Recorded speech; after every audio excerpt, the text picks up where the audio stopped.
Hello. Welcome to Children's Circle. I'm reading this book, Does God Exist, by Hans Kuhn. He's talking about Pascal's wager. He said, God is he or he is not? Reason cannot decide this question. You must choose. You must wager. But what are the odds? The odds in favor of unbelief in God's existence are infinitely better than those in favor of unbelief. The odds on unbelief or belief are as nothing to infinite. That is, you lose nothing in any case by believing in God, but you can gain everything. It's a little complicated, isn't it? But it's kind of like the coronavirus. I notice that you're all wearing your masks. And I would ask, why are you wearing your masks? It's because someone told you to protect you from getting sick. But it's an invisible virus. You can't see it. Have you ever seen the coronavirus? No.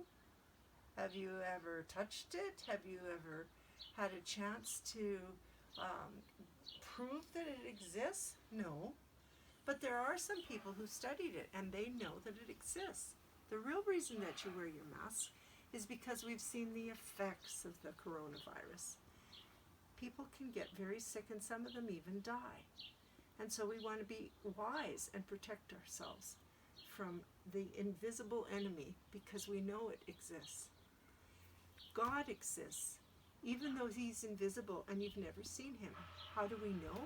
We've seen the effects of God in our lives. We've also seen that he sent his only son, Jesus. And Jesus rose from the dead. Jesus was God. And so we learned about God when Jesus came, and we also have the Bible. And the Bible is over 2,000 years old. And in here, we hear the voice of God. We hear his words, and we learn about it. In 1 Peter, it talks about those who are opposed to God, our enemies. The devil really doesn't like it when people love God. It's his job to keep them from worshiping him and from giving thanks to him and believing in him. That's his job. And it says here, like a roaring lion, your adversary the devil prowls around looking for someone to devour. Resist him, steadfast in your faith, for you know that your brothers and sisters in all the world are undergoing the same kinds of suffering. It's common for people to make fun of you or to say there's no such thing as God, or say, I'm not religious. You can be religious if you want, but it doesn't matter.